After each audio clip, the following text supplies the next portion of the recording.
Welcome back to Construction Executives Live. I'm your host, Jeremy Owens, owner and founder of U.S. Construction Zone and Three Generations Improvements. Hey, thanks for hanging on. I see a lot of you guys still hanging on. I appreciate it. We had some technical difficulties. Hey, this is live show. I live TV, right? Never know what's going to happen. We are going to record this as well, so this will live on in infamy. But hey, thanks for hanging on. We do have a great show, and we're going to get right to it right now. We are sponsored by our great team at Build 12. Check them out, build12.com. Our revenue generating machine. Check them out. We have a great show, and I want to get right to it to catch up on a little bit of time here. We have a show called Crafting Tomorrow, Revitalizing Humanity in the Construction Industry. And we have a great guest today, Jamie McMillan. And I want to get right to the content of this show. So let's introduce Jamie. Jamie she's been in the skilled trades for how many years now, Jamie? 21. 21. She's a visionary, motivational keynote speaker, a trailblazer, and an iron worker. And we're going to talk a little bit about that experience as well. She was an iron worker way back in 2002 when only 2% of the workforce was female. And she resides in Canada, correct? I do, yes. Okay. And she has been speaking for, you get on the road typically about 30 weeks a year, correct? Yes. Okay. So we're going to talk about that speaking experience. She's won many accolades, including in 2019 when she was named co-chair on a National Skilled Trades Advisory Committee to create a campaign to promote careers in skilled trades at First Choice Pathways to Youth for Canadian federal government by Prime Minister Justin Trudeau. And Jamie McMillan joined the Helmets to Hard Hats Canada team as an outreach specialist providing career opportunities in the building trades for serving, transitioning, and former members of the military. So thanks for being here. And I apologize for the technical difficulties there, Jamie. Welcome to the show. Thank you so much. And I apologize too to whoever's watching. I really struggle with technical stuff. I'll build you a set of stairs out of metal, but Hey, exactly. We all have our pros and cons, right? Hey, I want to get right to it. Let's start with your career in construction. I know it's kind of been a wild ride for you. So let's start from the beginning. Oh, absolutely. So I discovered the trades when I was 25-ish years old, and then I ended up applying and I got in right after I turned 26. And it was I lived a very convoluted journey before I got into the trades because I didn't know what I wanted to be. And I was an academic, and you know how some kids, we go for what our parents want us to do just because they're passionate about it or we don't want to let them down. And Sure. I did a healthcare career first, and it wasn't for me. So in 2002, I joined the skilled trades, never looked back. Awesome. Yeah. And I've heard you talk about that experience you had with an old, I guess, a classmate, right? Where she rolled up and she told you what she was doing and you're like, like, and I mean, what a fate kind of situation that kind of brought you to the trades, correct? Yeah, it was very interesting. I had just moved to Hamilton, 500 miles away from where I grew up, in a town of 500,000 people. And I was not in the best headspace when she pulled over on the side of the road to answer her phone and needed a pen, and hers was out of ink. So she rolled down the window, and I was the stranger passing by her car who she said, "Hey, do you have a pen I can borrow for a second?" Turned out she had Wow. she was actually my high school nemesis. We didn't even like each other in high school. We used to fight all the time. And that girl saved my life because that day she told me about an apprenticeship opportunity, and that was it for me. It's all I needed to hear. Wow, that is crazy stories. Have you told her that since, or does she know about that?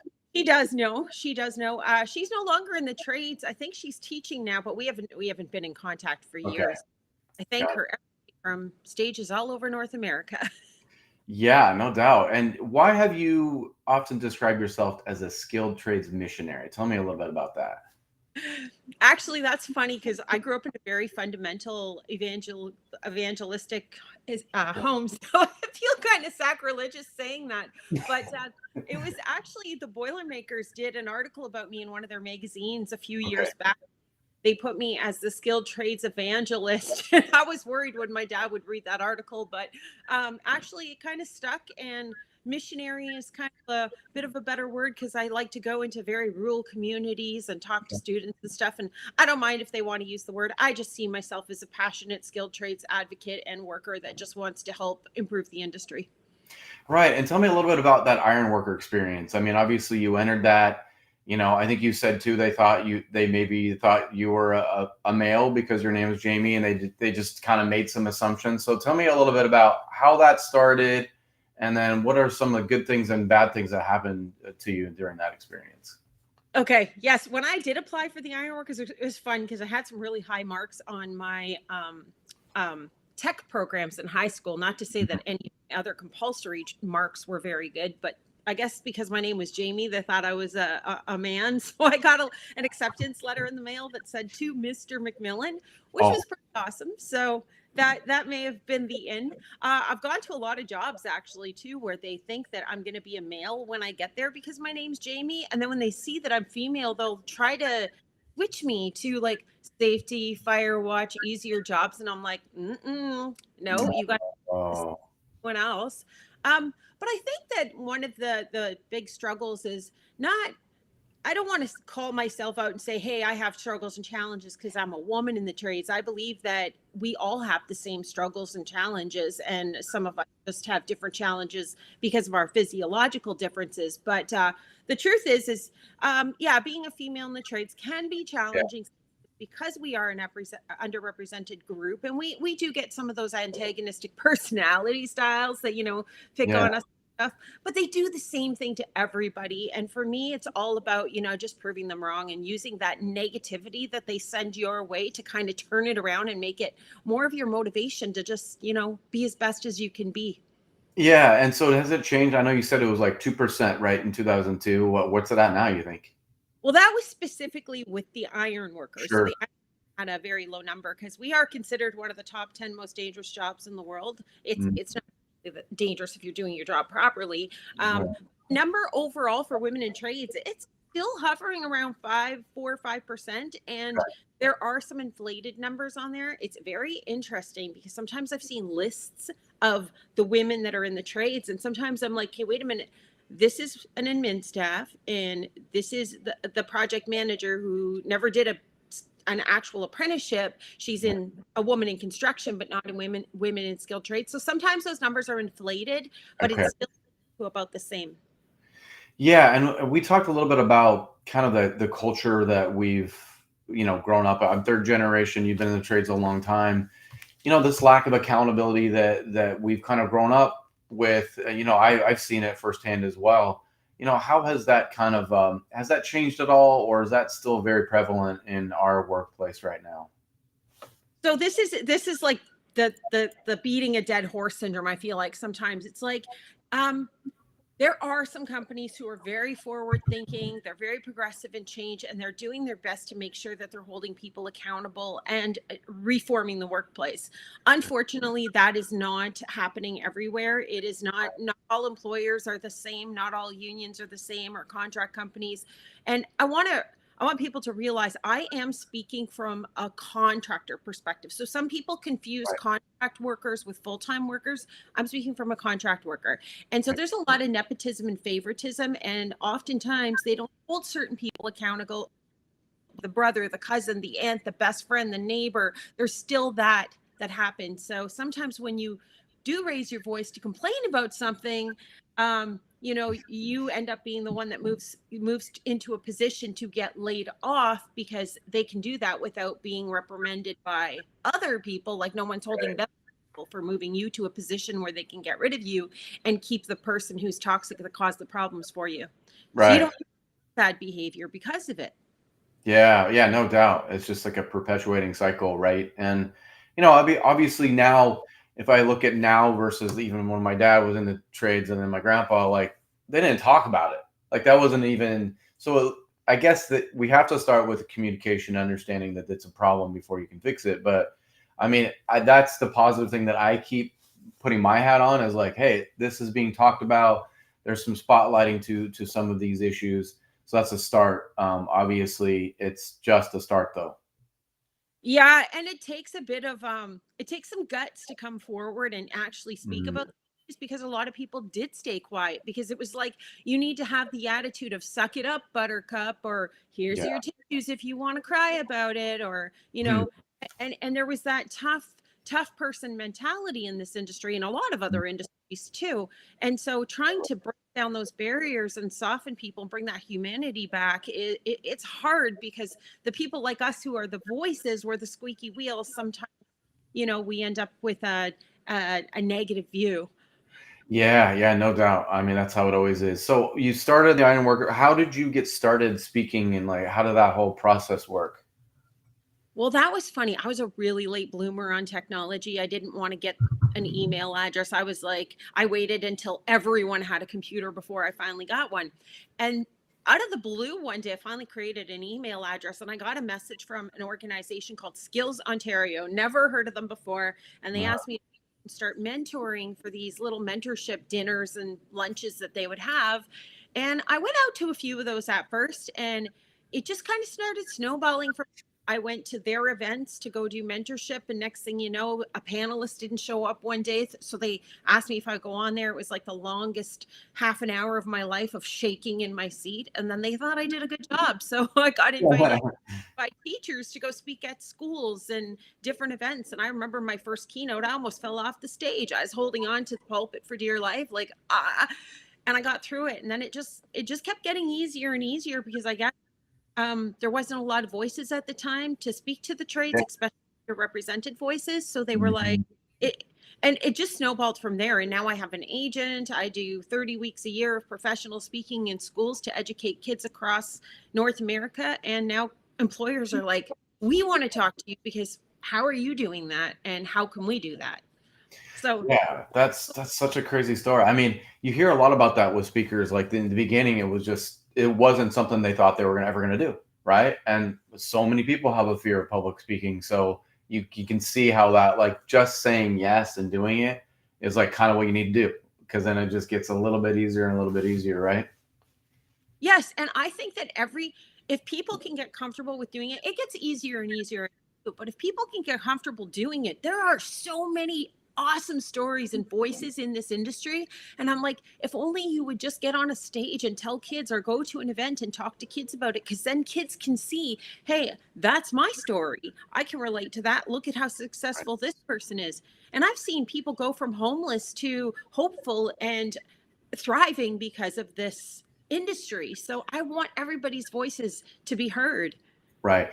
And like we talked about modeling, like if you're not showing yourself up there, um, would a female even see themselves as that an option? Like it's obviously been such a white male, hard hat white male with with blueprints in front of them. That's been like the imagery that we've had for, decades. So without you showing up, would they even see it? Would they even picture it for themselves? Some no, not at all. It's funny because I got into the trades in 2002, and I think I went to my first trade women's conference in Sacramento, California. I think it was 2011, and it was absolutely crazy because there was only about 400 women there at the time. And some of those women had worked their entire career and now were retiring and had never seen another female on the job and didn't think we existed. And now this conference this past year with 5,000 tradeswomen from all over North America and supporting men. So we are growing in numbers for our camaraderie and our getting together, but we're not actually growing in numbers in the field. We're just starting to get to know each other now. And the more we raise our voices and show that we can be here and that we've been long, the more we're letting not just the young girls know, but we're letting the young boys know that we have been here all along and they can stop thinking that we don't belong here. Yeah, good point. And it takes that it takes the getting over the fear of the speaking and getting in front of people, and like you said, having an agent putting you in wild situations, going to rural places, like whatever, just show up and talk to them. And so you talk to mostly youth, correct? I do. I focus mostly on youth. I try to make about 20 available corporate speaking engagements throughout my school year, throughout the year, because I really like focusing on youth. And I speak to kids all the way from pre-kindergarten right through until whatever age group they want to hear me, because I think we're all kids at heart. Sure. And I have an awesome experience because of the fact that I'm like on my own and I take the time off the tools to do this. I get booked sometimes for up to 15 presentations a week where I'm just literally given an itinerary. Here, go here, go here, go here. And I'm staying in hotels and going to rural communities and even indigenous communities that are way off the beaten path. And because I'm showing up and showing them, I'm like, this isn't the center of the earth. There's a big world out there and you can work anywhere in it and still call this home. And it's just been, I, I I don't even know how to put it into words, the experiences that I've had and the lives that have been changed because of it. Well, they often say when you give back to whether it's an industry or a cause, you get things back in return a lot of times tenfold, right? Like whatever they're saying or the way they're looking at you. Like, so what kind of feedback have you gotten, or is there any cool stories that you've gotten from a student where, it kind of blow your mind or keeps you going, right? Oh, I've had like just so many, so very many. And now so I'm a professional speaker and I go under the brand as a corporate speaker, as Made in the Trade. So Okay. made.com is my site. But the truth is I have another organization called Kick-Ass Careers, and it was named by students. And interestingly, years ago, I went out to a school to go do a small talk and visit a shop class. And when I got to the shop class, there was one girl that had gone to the presentation, was now in the shop class, and the boys picked on her. And I kind of like had this connection to her. There was something there. And I ended up hanging out with her during that day and talked to her. And at the end of the day, I gave her my cell phone number. I'm like, if the boys give you a Mhm. problem, call me. Well, Sure. it's fun. When you go into this school, sometimes as a speaker, they think that you're a celebrity, or they think you're somebody special because you're speaking up. I'm just another person. So she was very nervous to text me, and her teacher eventually convinced her. Mr. Q's like, Dee, just text her. And she texted me one day and she's like, hey, this is Dee, thinking I wouldn't even answer her. And I end up saying, hey, what's up? Nice to hear from you. Yeah. She's like, boys are being jerks at school today. I'm like, I'll be there in 20 minutes. I had the afternoon off. I jumped in my car, headed to her school. And now this girl is an integral part of my life. She's like a sister. She's part of the Kick-Ass Careers team. But the craziest thing was a couple months later, I got an invite to her graduation because her parents wanted to thank me in person and bring me to her graduation to say, hey, you really helped our daughter out and you are a great, excellent role model to her. Yeah. Will you please come as one of the family members to her graduation? We'd like to thank you in person. I cried so many tears, but oh Yeah. my, those experiences. And now she's just part of the team. She's part of my life. She's like a sister and a family member and a trade sister because she's going through an electrical apprenticeship right now. Wow, that's a great story. I mean, you can see how that one would drive you forward, right? I mean, you just need those little nuggets every once in a while. I'm sure there's times, right, when you're on the road where you're like kind of searching for that next one, right? Like show Yeah. up. Yeah. Yeah. I mean, Well, so so, what kind of sorry. yeah, what kind of topics do you like you have this itinerary, you're going all over the place, Timbuktu as well. Do you have different content? Like what content do you really get into, or does it change based on where you're at? Well, it could change on age group and based on the Okay. different areas that I'm at. But a lot of times, my content is pretty much. I don't push kids particularly to get into the skilled trades. Like I'm not trying to change what they want to do, but I want to enlighten them and say, hey, you're in school and right now you have 18 free years that are given to you that all you have to do is learn. No matter what your circumstances are, all you have to do is attend this school every day and learn and do your best. And while you're here, why not get practical life skills? Why not take some of those tech programs to help you learn how to maintain your vehicle, maintain your home, and Right.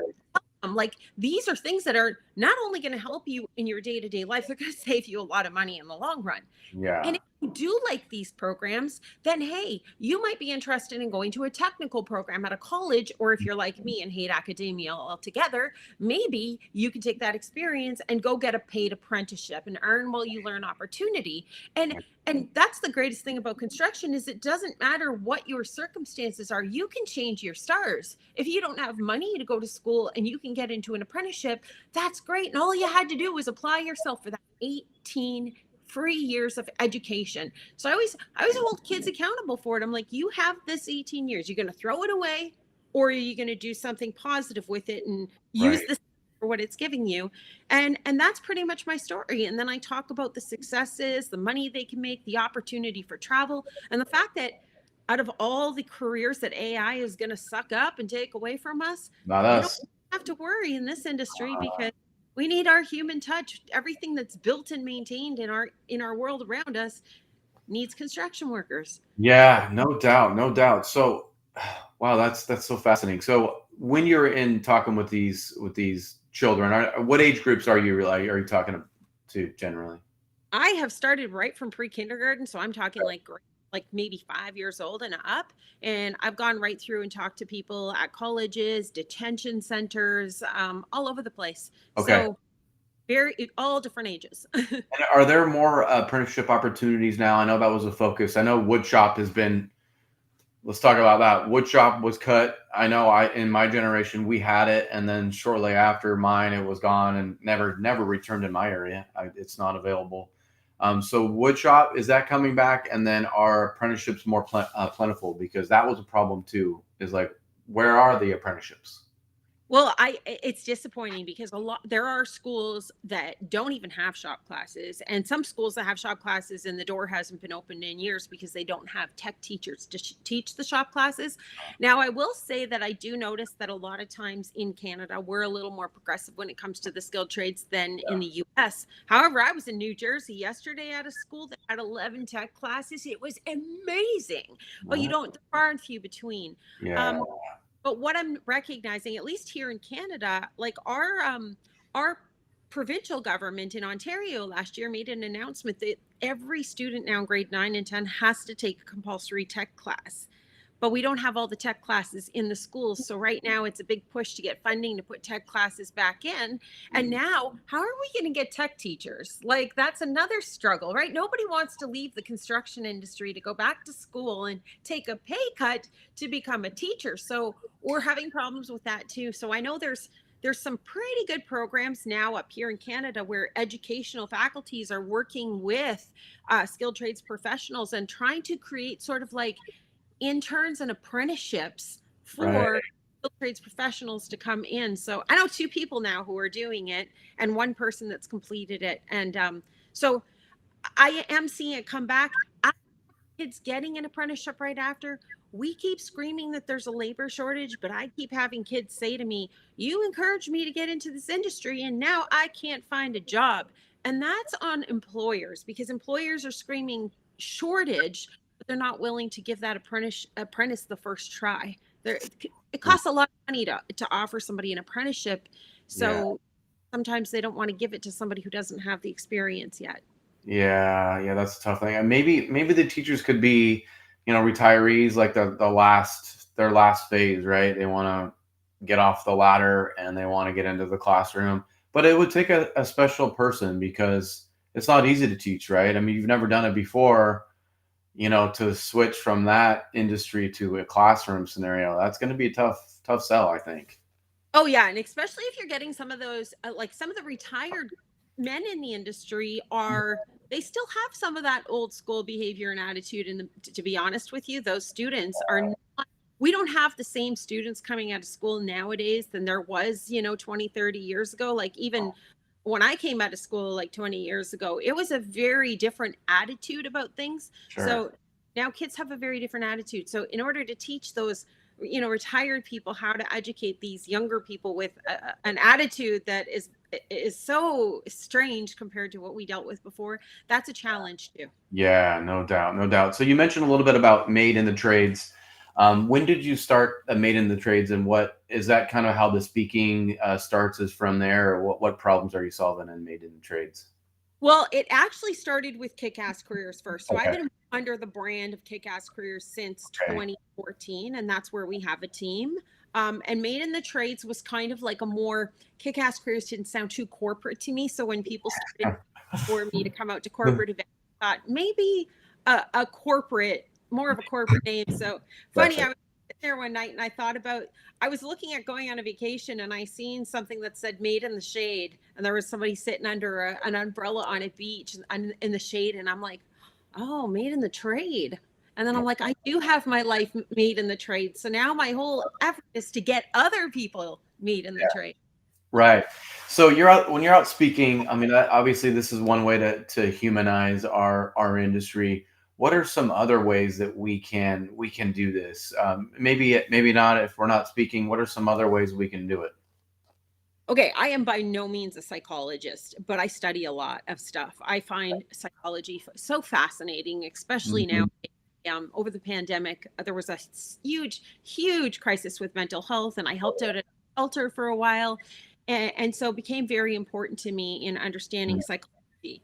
And when you understand psychology, you understand that people gain or your emotional intelligence comes at a very early age. So usually between 5 and 7 years old, that's where you cap out on your emotional intelligence, dependent on the people around you that are mirroring you, your primary caregivers, people that are primarily in your life at that age. So if you don't come from a good upbringing, there's chances are that you will be emotionally stunted on account of that.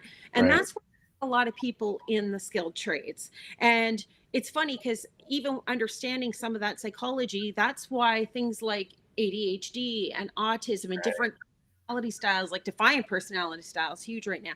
That's all coming up. And that is part of that intergenerational trauma that gets passed down and how you're raised.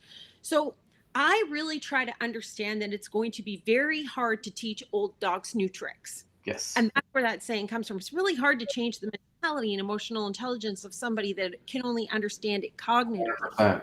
100%.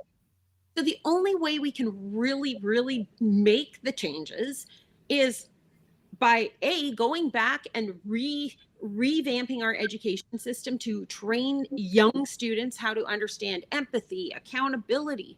But the older people, we're not going to get anywhere with them if we're not holding people accountable for their bad behavior. So when Yeah. you can't change the emotional feelings that they have, you can hold them accountable for those wrongdoings that they do, and try to reprimand them that way. But it's really hard to teach them differently, and that's where we got to see it. So I think that the more we focus on the younger generation coming in to replace the older generation, that's where we need to focus on changing those bad behaviors.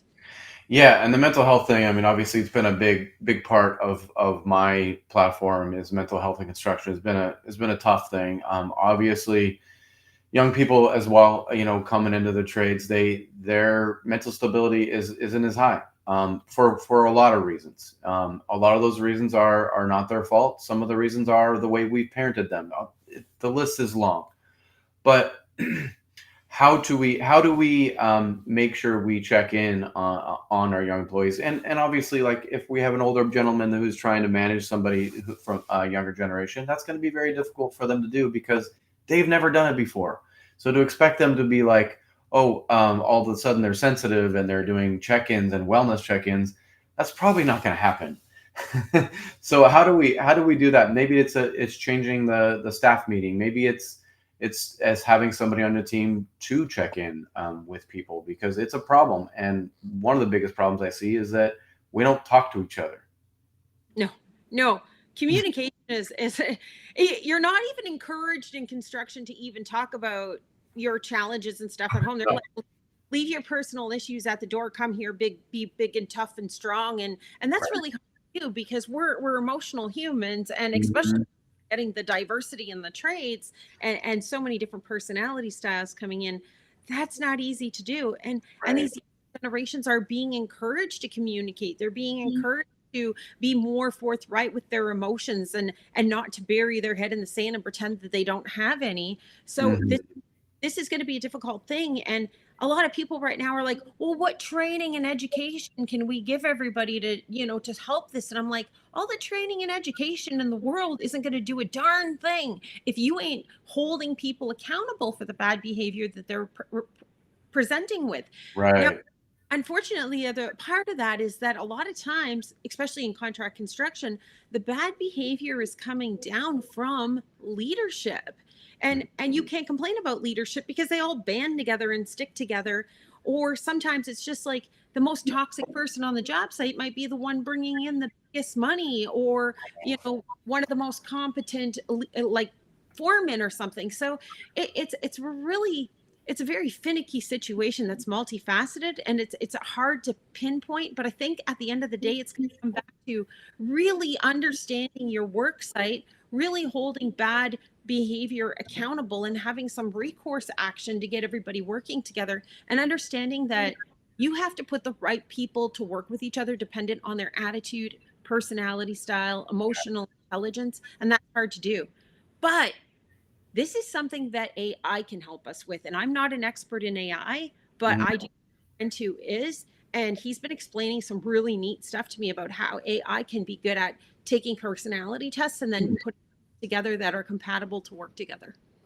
Wow, that's a good one. Yeah, I'd like that. I mean, so we're having a hard time. We, like you said, we have a labor shortage. We talk about it all the time.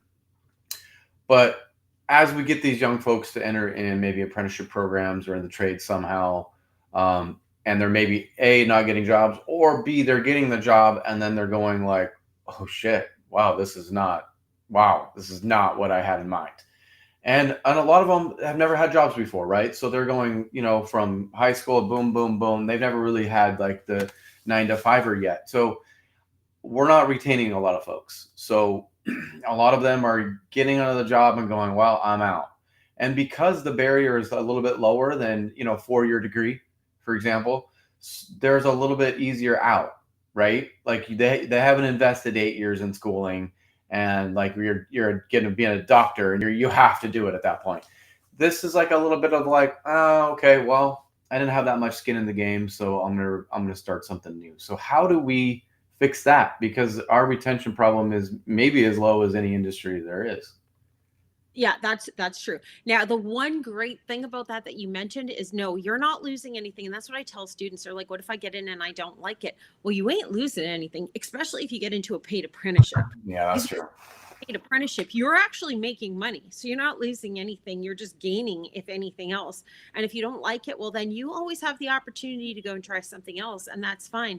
But the retention piece is not going to work if we don't have that communication and that accountability on the work site. And I think that right now, I keep saying that word, I keep going back to accountability, but that's the reason why we're not retaining people in this industry, is because when toxic situations come up, you're the person sometimes who's the victim is the one who gets isolated, ostracized, moved into the corner, laid off, and then they're struggling to get a paycheck. And I know, as a dispatch worker myself, and I ain't afraid to talk about it, and maybe I should keep my mouth shut sometimes, but you know what? You can't make change if you won't speak to the problems. And I know personally, as a somebody who was, on a dispatch list myself, sometimes I was overlooked on the dispatch list because certain people that were in powerful positions didn't appreciate me for the work that I was doing. They were like, oh, Mhm. she's bringing in women into trades and we don't support women in trades. So I got ignored. And then, or because I am trying to have a voice in this industry and I get Mhm. to have days off work to go to different conferences and stuff, the men on the job site sometimes are like, you've been here for 5 minutes. I've been here for 25 years. Why Yeah. do you go to that event and I don't? And then Mhm. I'm like, but what are you doing to be proactive in this industry and actually help the next generation? How Yeah. many volunteer days did you take off work to go out there without Right. pay to go and encourage the next generation of workers? Right. So if we want to change and keep and retain a future workforce, we need to really work on our emotional intelligence and our communication, and then holding the people accountable that just don't want to comply. Yeah, so interesting. I did a podcast the other day about the generational differences, and it was fascinating because I'm fascinated about all that, and like, you know, not trying to change each other as much, more understand each other. This is why we are the way we are. This is the way we were raised. These are the wars we were involved with. These are the stress, COVID-19. All these things have an impact on why we are the way we are. But there's all this tug and pull about, no, you need to be more like us. No, you need to be more like us. We got to stop all that.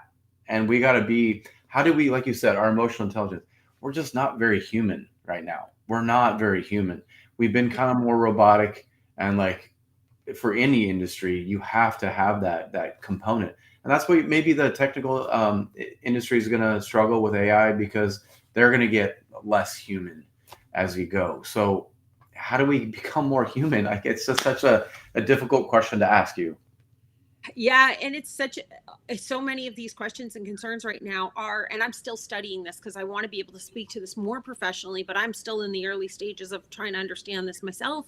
But we talk about the emotional intelligence and having healthy boundaries. Mhm. So kids that are growing up now have different boundaries, and they're willing to tolerate different things, but at the same time, yes, they're becoming more robotic and more sensitive.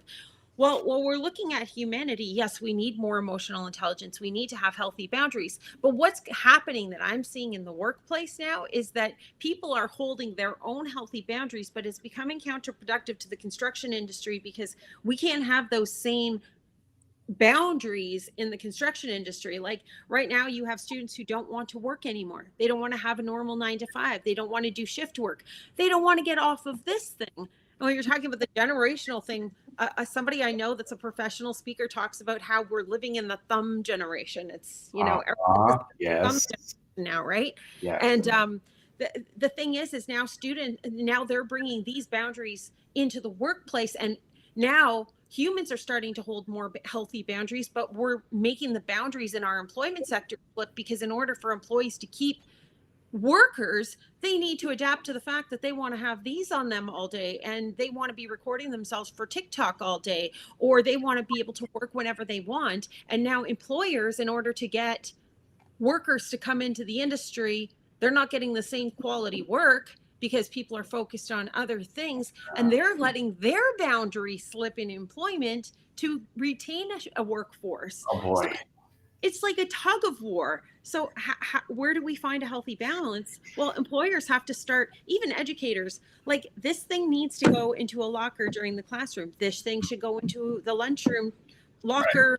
We have to put that down. And when it's work time, we have to focus on work time. And when it's our time, do whatever the heck you want. Yeah. Yeah. Gosh, this is such difficult stuff.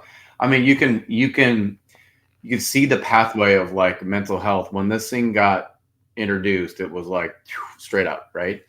Yep. And it's like, but it's too far gone. And I talk about this with my kids all the time. Like, it's just too far gone. It's part of their culture. And, to rip that out is like, it's so painful for them.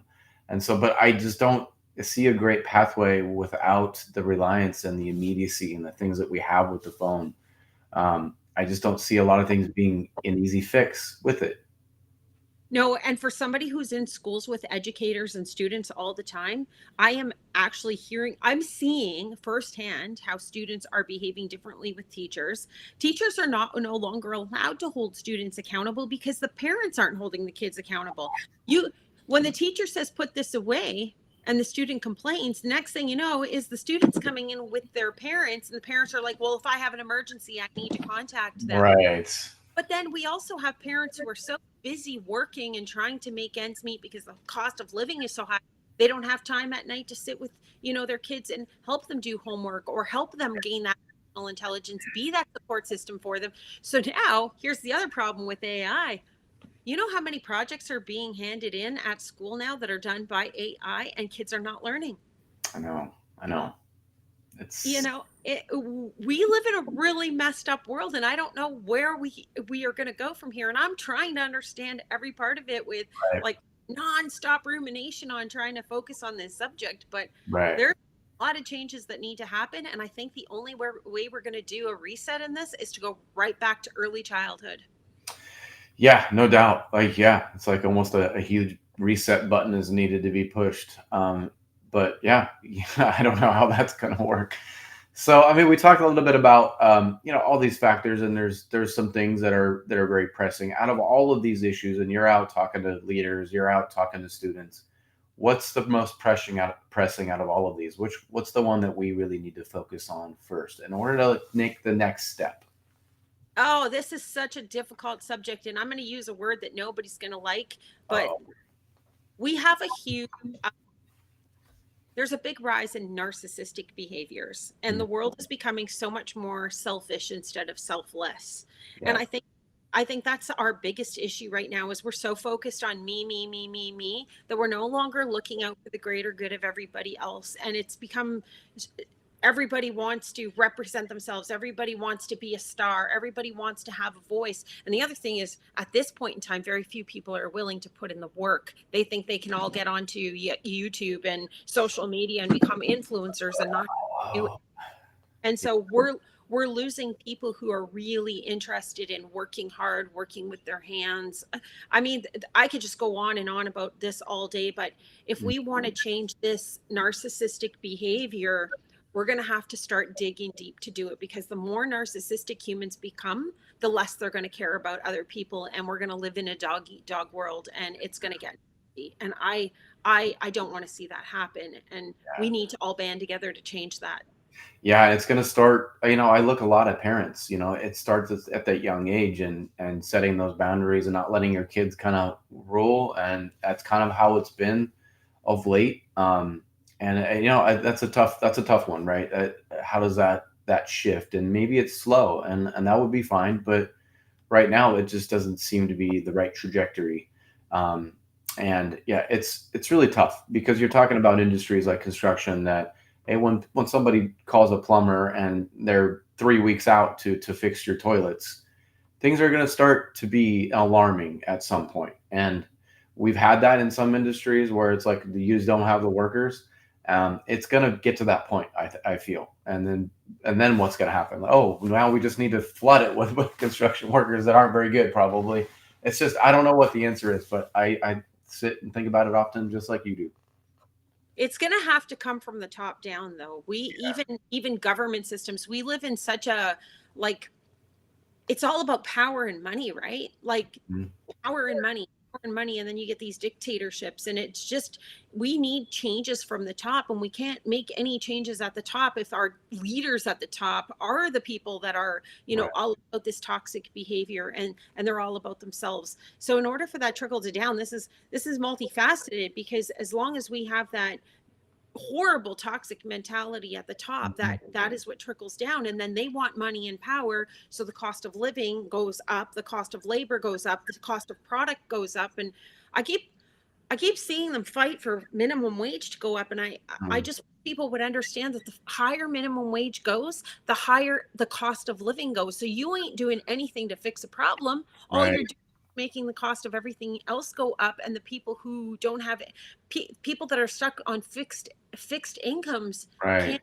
can't afford to live anymore. It's Yeah. and so everybody's just out for themselves to make money and support themselves. It's It's this crazy.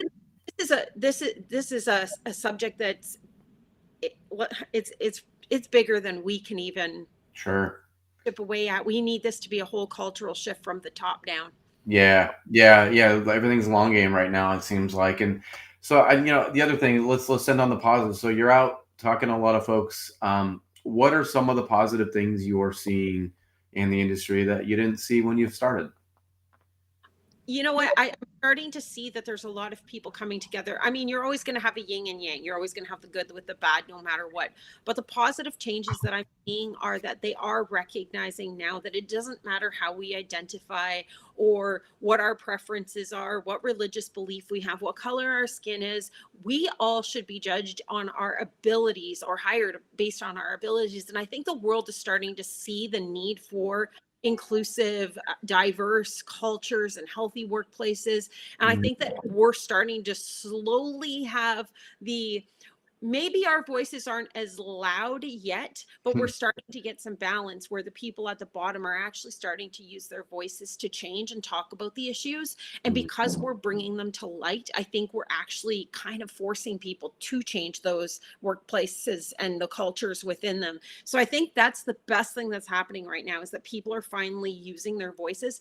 And if I could say about the positive side of social media, that is what we can use it for positive, we can use it for negative. And if we're using it as a positive thing to raise our voices together to make positive Yeah. impact changes, then yes. And I see that happening. We just don't have enough voices yet. So I'm encouraging everybody, get on board, be a voice, make the changes. Yeah. Awesome. So how do people get a hold of you?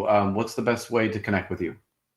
Well, you can go right over to madeinthetrade.com. That is Okay. my website. And then on social media, it's Made in the Trades anywhere, or Okay. Jamie Lynn. Okay. Awesome. Well, I appreciate what you're doing for the industry. I mean, we can all talk about it and we can all complain about it all we want, but you're the one actually doing something about it. And that is very commendable. That's the type of guest I want on my show, because it highlights people are doing something. It's just, and it takes just like that girl that you met. It takes meeting one to make a difference. And you've been doing that. So thank you and keep it up. This is the hill I'm going to die on. And if anybody who knows knows, I love summiting the top of great big mountains. And Yeah. this is my life's mountain. And I ain't stopping until I see more positive changes. Awesome. I'm a fan. Keep going. Oh, and thank you so much for having me. This is Yeah. an awesome station. We need more people with these voices to bring attention. Yeah. Thank you for being here. All All right. right. Bye. Thanks again, guys, for showing up at a couple minutes late there. This has been Construction Executives Live. I'm Jeremy Owens. Next subject is going to be about AI. So we're going to get into that topic of AI in construction, and that'll be in 3 weeks. So look for an invite from me on that. Thanks for being here. I see a lot of familiar names and faces as always.